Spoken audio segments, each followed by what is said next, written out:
로마 3장 21절로 31절까지 말씀 가운데서 26절까지를 한 절씩 교독하겠습니다. 제가 먼저 21절 말씀을 봉독합니다. 이제는 율법 외에 하나님의 한 의가 나타났으니 율법과 선지자들에게 증거를 받은 것이라. 곧 예수 그리스도를 믿음으로 말미암아 모든 믿는 자에게 미치는 하나님의 의인이 차별이 없느니라.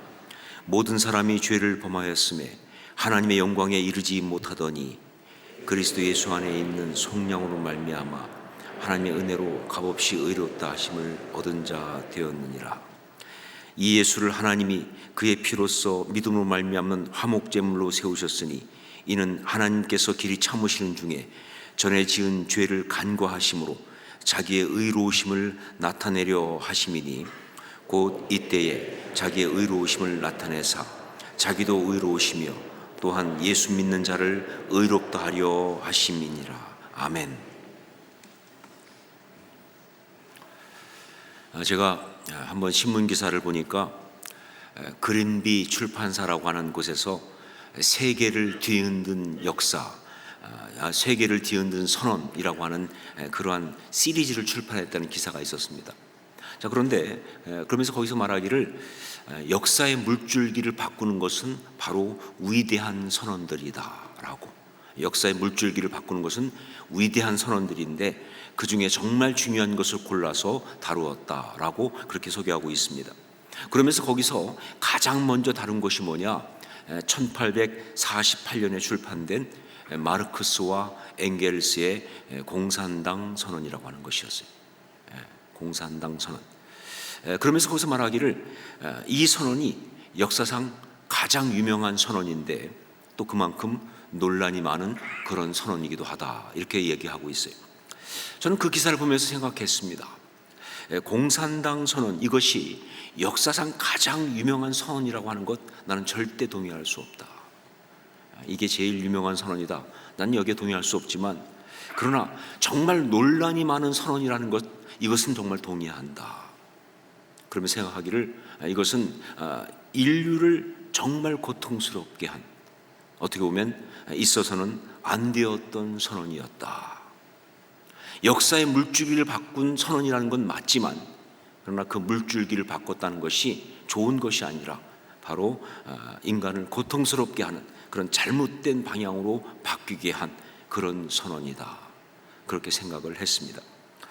오늘 제가 갑자기 이 선언이라는 걸 가지고 말씀을 시작하는 까닭은요, 오늘 말씀에 진짜 역사의 물줄기를 바꾼, 그것도 정말 아름답게 바꾼 그야말로 참된 선언이 나오기 때문에 그렇습니다.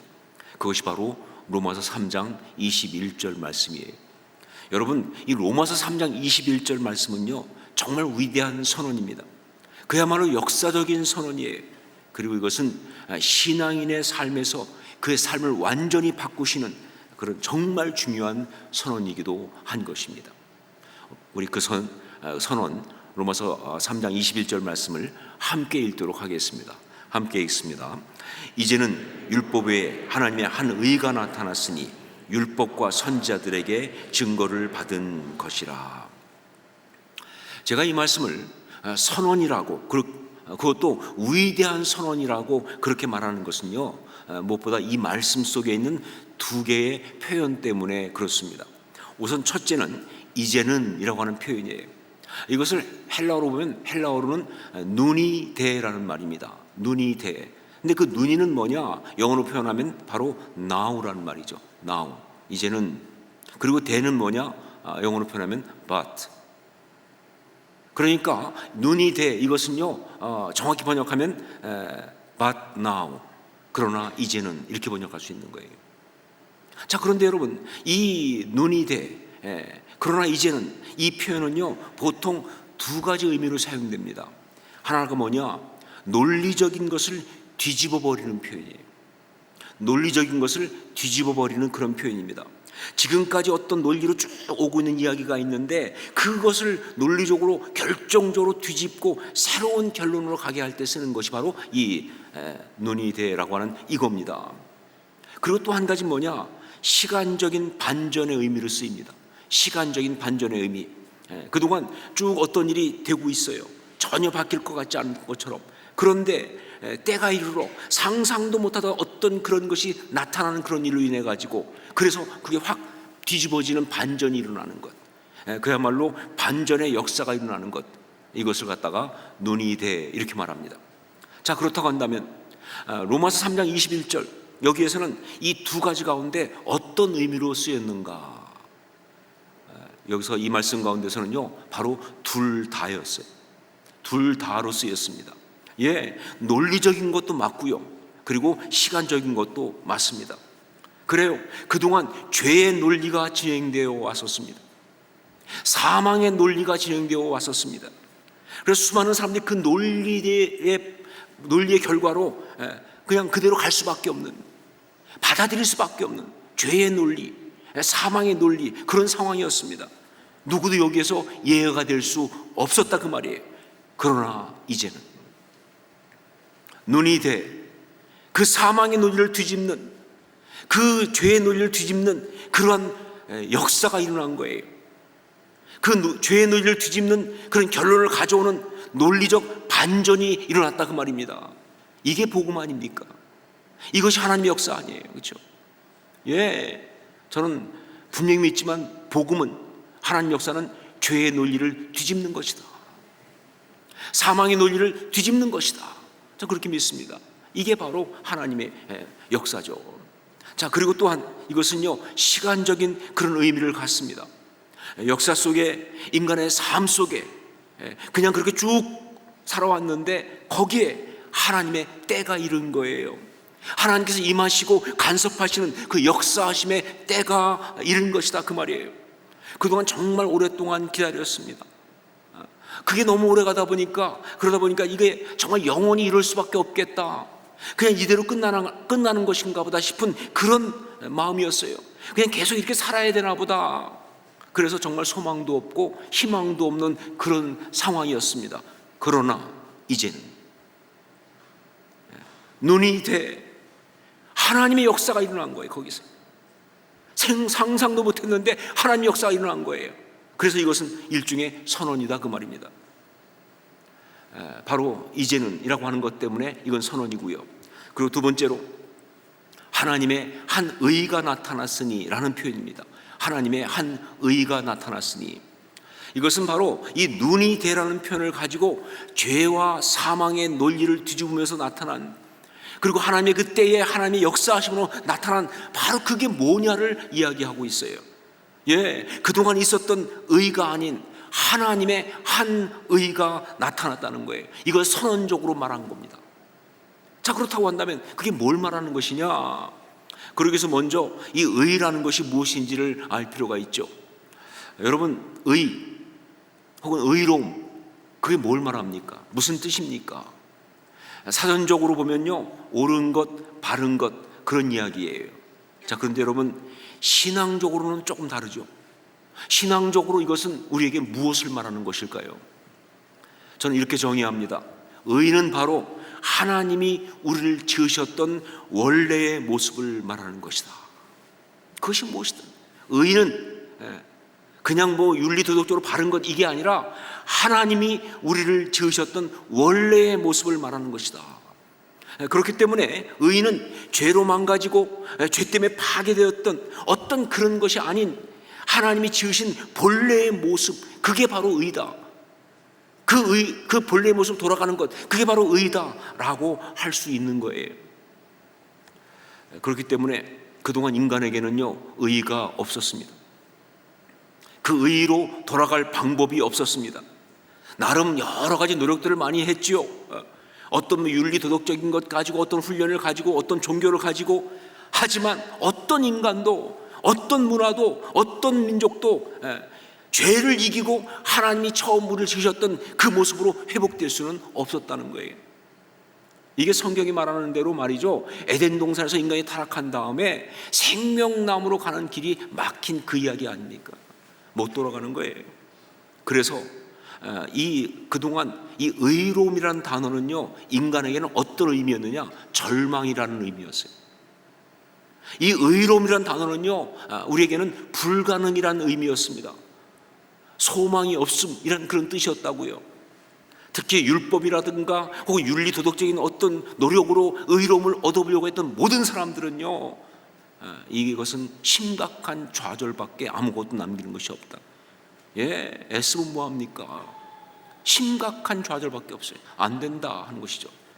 자, 그런데 이렇게 소망이 없고 이렇게 방법이 없었는데 그 죄와 사망의 논리를 뒤집고 하나님의 시간에 전격적으로 하나님이 그동안 있었던 그런 의로움의 모든 시도와는 다른 하나님의 한 의를 가지고 오신 거예요. 이것이 바로 눈이 돼. 그러나 이제는 이러면서 등장하신 우리 하나님의 역사예요. 그야말로 이것은 위대한 선언인 것이죠. 자, 이렇게 등장한 하나님의 의, 그 선언, 그 역사, 그것이 무엇인지를 아주 가장 정확하게 이야기한 것이 그 다음부터 이어지는 22절로 26절 말씀이에요. 이 로마 3장 22절로 26절 말씀은요, 학자들이 이렇게 말합니다. 역사상 가장 중요한 문장, 이렇게 말합니다. 이것은 역사상 가장 중요한 문장 5개예요. 역사상 가장 중요한 5문장이라고 말되어지는 그런 겁니다. 우리 그것을 함께 읽도록 하겠습니다. 역사상 가장 중요한 문장이니까 우리도 굉장히 좀 힘주어 읽을 필요가 있습니다. 선언하는 의미로 함께 22절 26절 말씀을 같이 읽겠습니다. 곧 예수 그리스도를 믿음으로 말미암아 모든 믿는 자에게 미치는 하나님의 의인이 차별이 없느니라. 모든 사람이 죄를 범하였음에 하나님의 영광에 이르지 못하더니 그리스도 예수 안에 있는 속량으로 말미암아 하나님의 은혜로 값없이 의롭다 하심을 얻은 자 되었느니라. 이 예수를 하나님이 그의 피로써 믿음으로 말미암는 화목제물로 세우셨으니 이는 하나님께서 길이 참으시는 중에 전에 지은 죄를 간과하심으로 자기의 의로우심을 나타내려 하심이니 곧 이때에 자기의 의로우심을 나타내사 자기도 의로우시며 또한 예수 믿는 자를 의롭다 하려 하심이라. 아멘. 우리에게는요 소망이 없었습니다. 우리한테는요 방법이 없었습니다. 자, 그런데 하나님께서 상상도 못한 방법을 쓰셨습니다. 그것은 예수 그리스도, 하나님의 아들이, 아니 하나님 자신이 친히 이 땅에 육신을 입고 오셔서 우리와 함께 되신 거예요. 여러분, 말이 됩니까? 하나님이 육신을 입었다는 것이. 그런데 하나님이 친히 이 땅에 오셔서 육신을 입고 우리와 함께 되시고, 그리고 그러면서 또 친히 우리를 위해서 대신 십자가에 달려 죽으신 거예요. 여러분, 하나님이 죽으신다, 이건 말이 안 되는 얘기 아니에요. 그런데 우리를 위해서 친히 십자가에 대신 달려 죽으시면서 우리의 죄값을 다 갚아버리고, 전 여기에 늘 감동이 있어요. 우리의 죄값을 다 갚아버리고, 그리고 그 사망에서 부활하시면서 바로 사망을 이기는 궁극적 승리를 이루시는 바로 그 방법. 정말 다른 방법이죠. 바로 그 방법으로 임하신 거예요. 그러므로 이젠 누구든지 예수 그리스도를 믿기만 하면 예수 그리스도께서 십자가에서 행하신 그 모든 의를 그대로 받을 수가 있는 거예요. 자기가 얼마나 훌륭하냐, 얼마나 도덕적으로 완벽하냐, 혹은 어떤 그런 수양을 쌓았느냐, 혹은 얼만큼 어떤 그런 무슨 것을 다 해결했느냐, 그거 상관없이 그냥 뭐예요, 그냥 예수를 믿기만 하면 그렇지 못해도 그냥 상관없이 의롭다고 여김을 받을 수가 있게 된 거예요. 여러분, 이게 바로 하나님의 의입니다. 이게 하나님의 의예요. 그래서 하나님의 의라고 할 때 이 말씀에서 이 의라는 말을 헬라어로 디카이오슈네라는 말을 쓰고 있습니다. 디카이오슈네, 디카이오스가 아니고 디카이오슈네. 그러니까 그냥 의롭다가 아니고, 그냥 의로움이 아니고 바로 의롭다고 선언하다라는 뜻이. 의롭다고 선언하다. 다른 말로 번역하면 이것이 뭐예요? 칭의 아닙니까? 의롭다고 칭하다. 우리가 의로워진 게 아니에요. 하나님이 의롭다고 그렇게 선언해 주신 거예요. 하나님이 의롭다고 칭하신 거예요. 여러분, 이게 바로 우리가 받은 복음입니다. 그래서 우리가 받은 은혜예요. 그렇기 때문에 이것은 지금 우리가 하고 있는 이 신앙생활의 핵심이 되기도 하는 거예요. 여러분, 그러므로 모든 인생에 있어서 반드시 한 번은 있어야 되는 그런 선언이 있다고 한다면 그것이 바로 이거죠. 그러나 이제는 하나님의 한 의가 나타났으니 라는 선언입니다.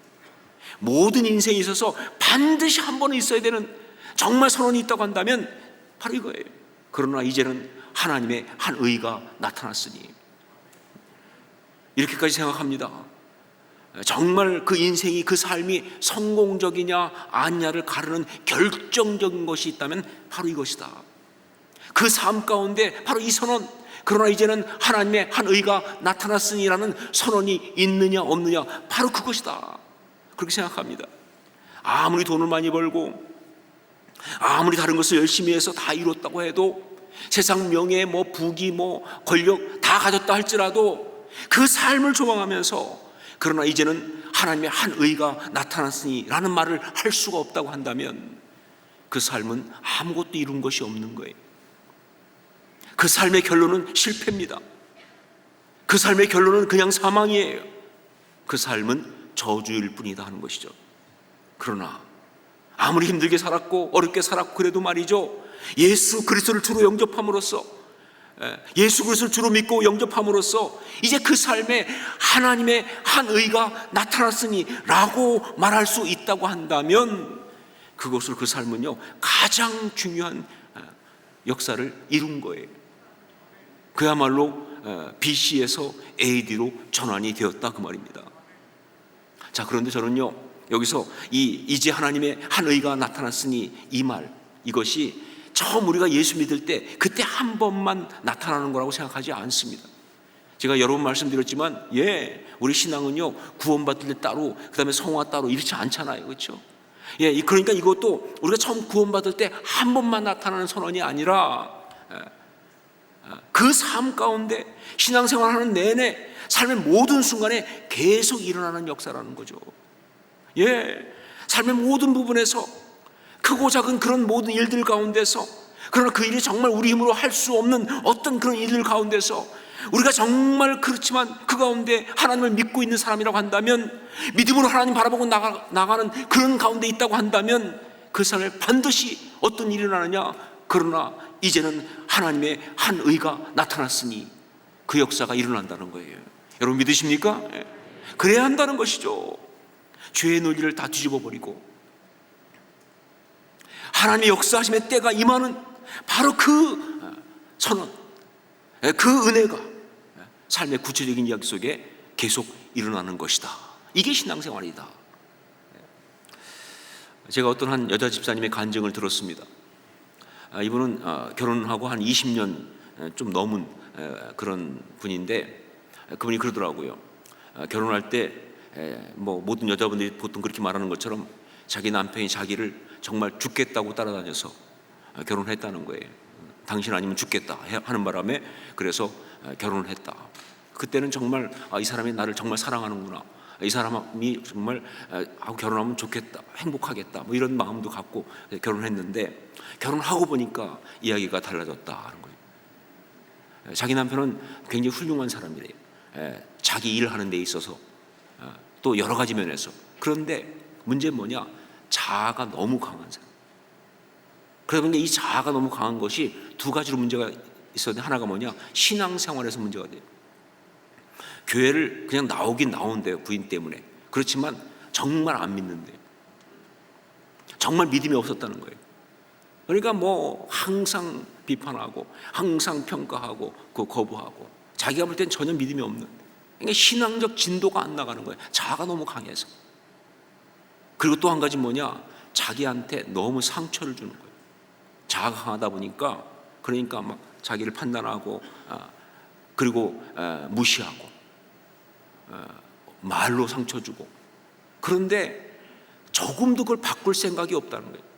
그동안 정말 노력을 많이 했대요.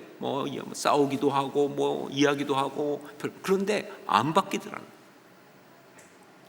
진짜 사람 안 바뀐다.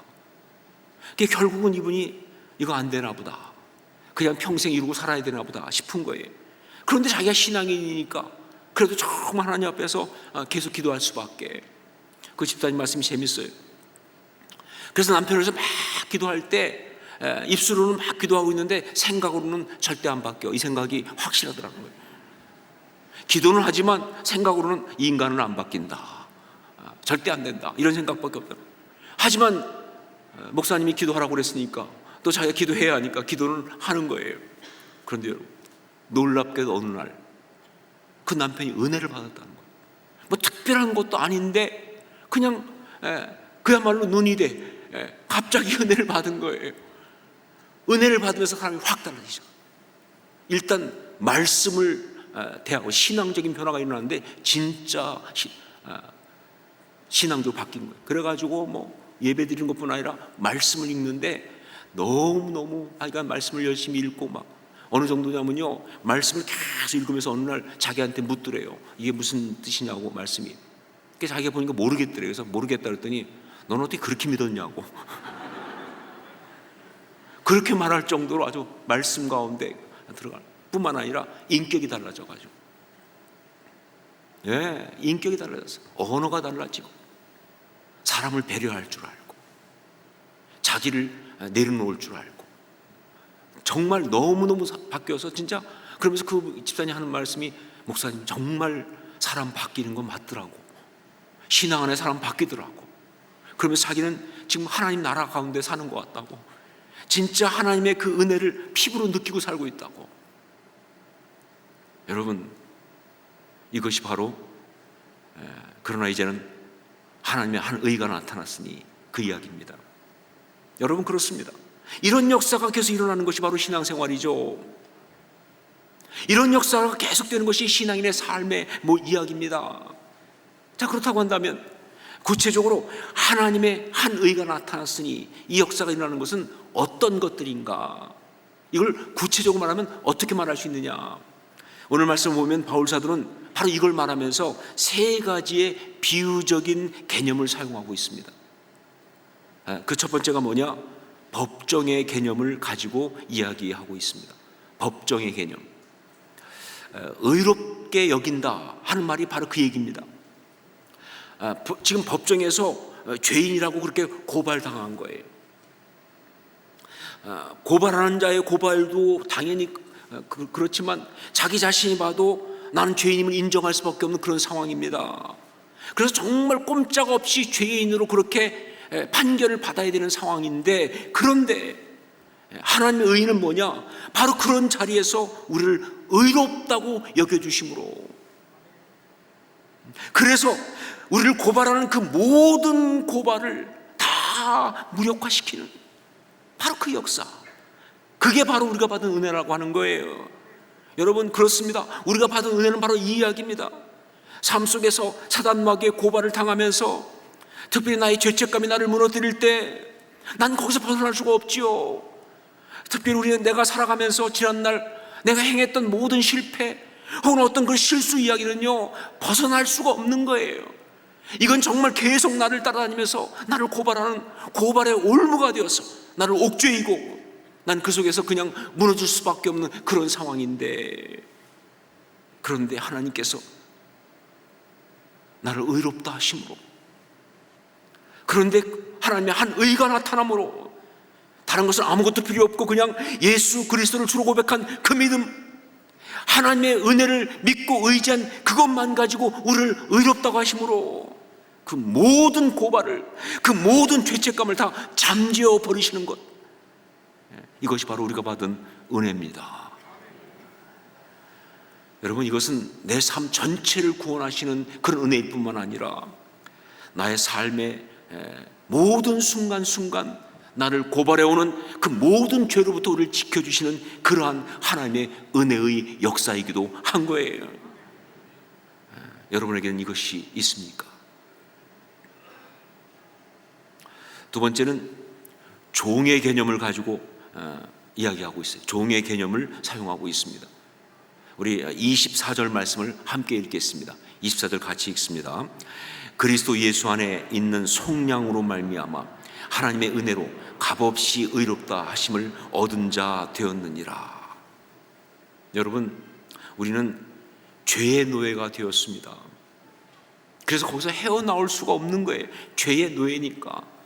우리는 환경의 노예가 되어서 살아갈 수밖에 없습니다. 우리는 현실의 노예가 되어서 정말 살아가고 있었습니다.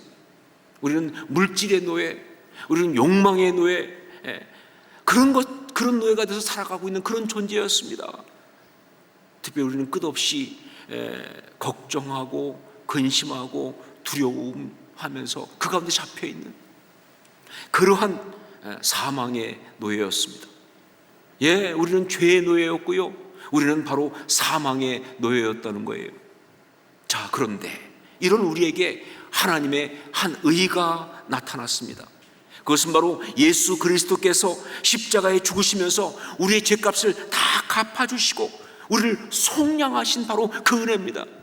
저는요, 성경의 모든 단어가 정말 들을 때 감격스럽고 눈물 흘리게 하지만 전 이 속량이라는 단어를 들을 때 정말 또 눈물이 나요.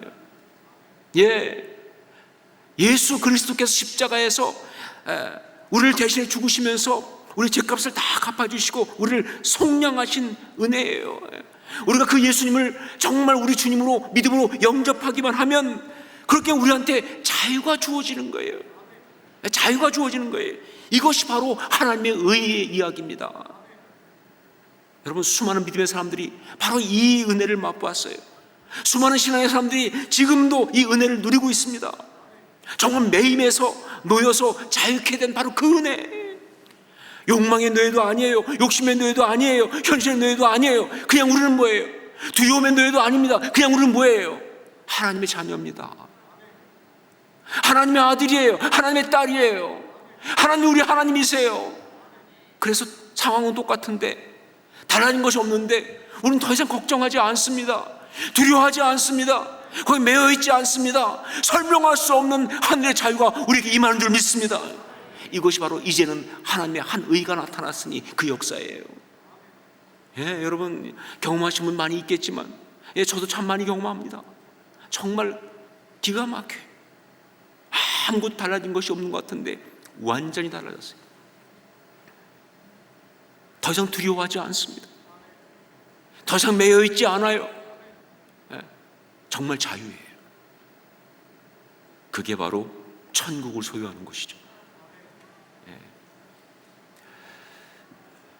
세 번째는 제사의 개념을 가지고 이야기하고 있습니다. 제사의 개념을 가지고 우리 25절 말씀을 함께 읽겠습니다. 25절 같이 읽습니다. 이 예수를 하나님이 그의 피로써 믿음으로 말미암는 화목제물로 세우셨으니 이는 하나님께서 길이 참으시는 중에 전에 지은 죄를 간과하심으로 자기의 의로우심을 나타내려 하심이니. 자, 여기에 사용된 바로 이 화목제물이라는 말, 이게 바로 제사의 개념이에요. 어떤 거냐?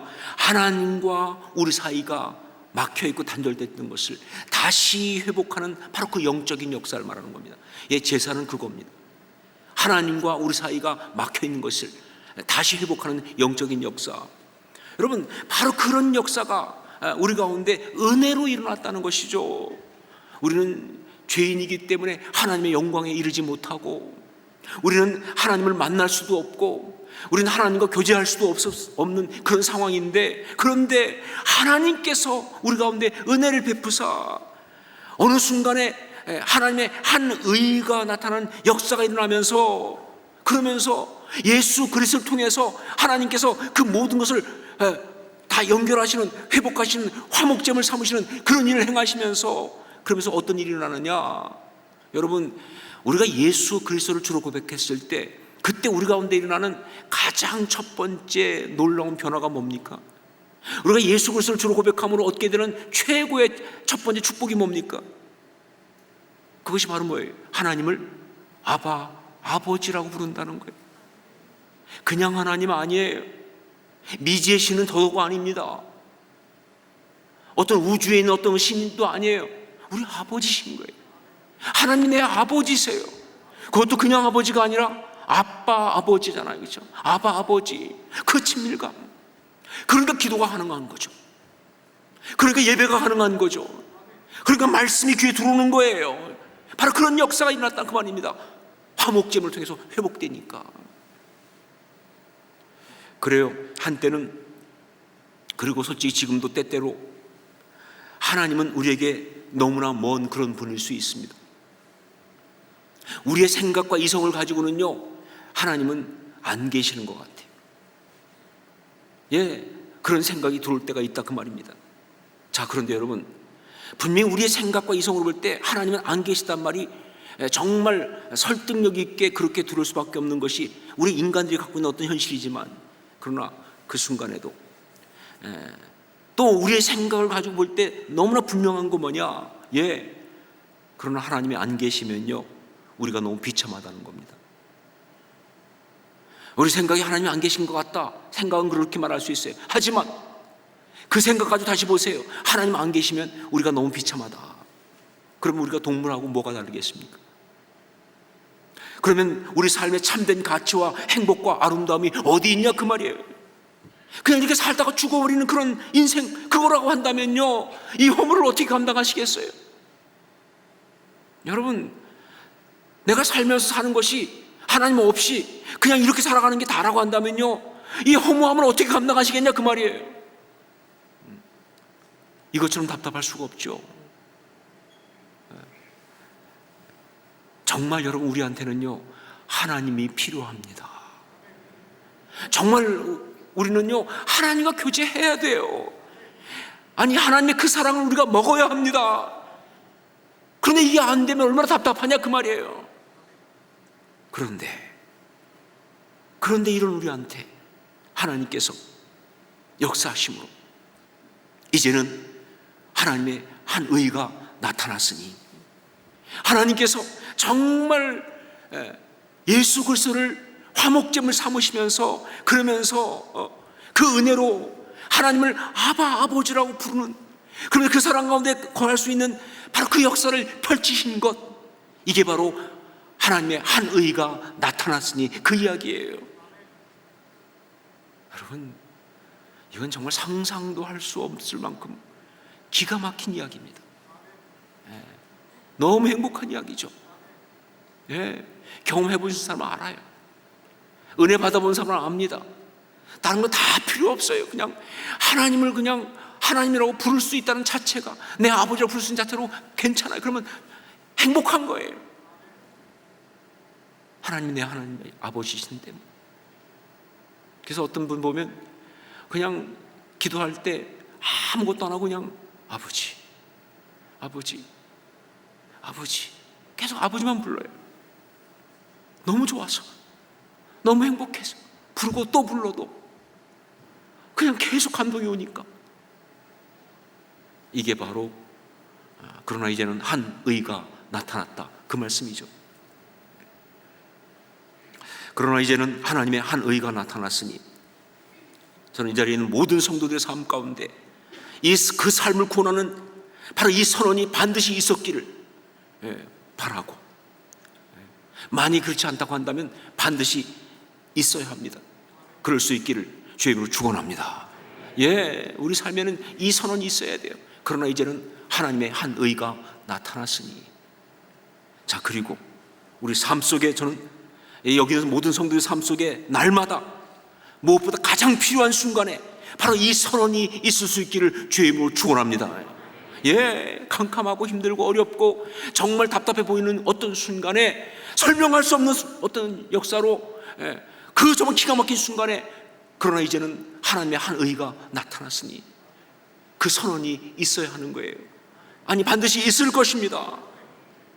그걸 통해서 우리는 하나님의 자녀로 하나님의 은혜 속에 살아가는 그러한 삶이 되는 것이죠. 하나님이 온전히 나를 다스리시는 그 은혜 가운데 살아가는 그런 것이 되는 것이다. 바로 그런 삶을 살아가는 우리 모두가 될 수 있기를 주의 이름으로 축원합니다. 기도하겠습니다.